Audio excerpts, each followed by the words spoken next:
Nganong kinahanglan tang magtigom, imbis nga magsigi gasto. Kabalo ko kung unsay gusto nimong iingon. Unsaon man pagtigom, nga wala may mabilin sa sweldo. Kasabot ko na nga problema. Samot na nga naa kay mga anak. Nya kulang kayo ang imong kita. Kitang tanan apektado sa problemang pinansyal.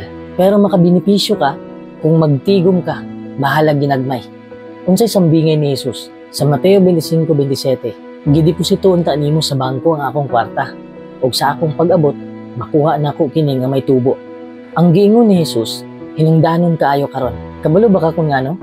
Sa ubang nasod, ang interest mo doble sa kantidad nga gideposito pag-abot og mga napulo ka tuig.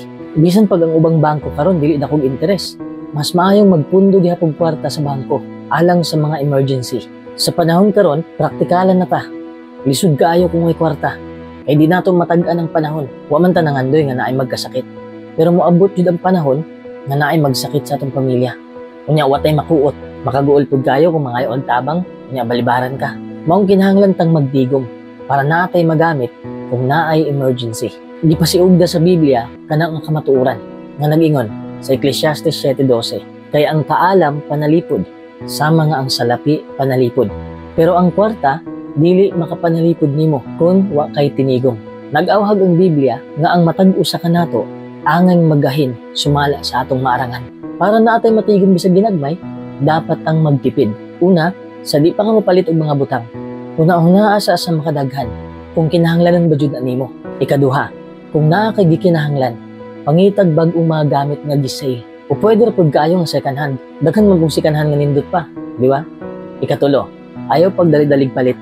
Kung feeling nimo nga ginahanglan nimo ang usa ka butang, suruya ang mga tindahan para makumpara nimo kung asa ang barato. Para didto ka mo palit para makatipid pud ka. Ikaupat, mas minus ang gasto kung magluto na lang ka kaysa mukaon ka sa gawas o mag-order pa ka. Kung imbis mo palit og soft drinks, inom na lang og tubig. Mas makaayo pa sa lawas ug barato pa jud, di ba? Pero di man jud malikayan nga di ka katigom og kwarta. Kay naa pa kay mga utang nga dapat bayaran. Syempre, bayri jud imong utang. Ayaw baliwala. Kung mahimo, bayari nga mas sobra pa para dali kang maimpas. Una to bayad ang madagog interes.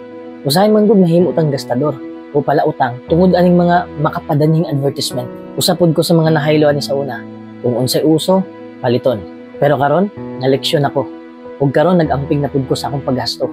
Mao nang likayan nato ang pagpangagpas sa mga butang. Likayan natong masuya kung unsay naa sa uban. Magmakontento ta sa kung unsay atong maarangan. Whatever the case, be modest and realistic about what you buy and make your decisions carefully. Ang pagpaturagas og gasto, makaadik ug mahimong mosangkot sa kagul-anan. Busa, magmabinantayon ug magmaalamon sa paggasto sa imong kwarta. Kay motuo sa dili, ang kwarta na ay dakong impact sa imong kalipay. Dugang pa, aron magmalipayon ka sa imong pagtigom, kinahanglan nimong mahibaluan ang saktong paagi sa paggamit sa kwarta.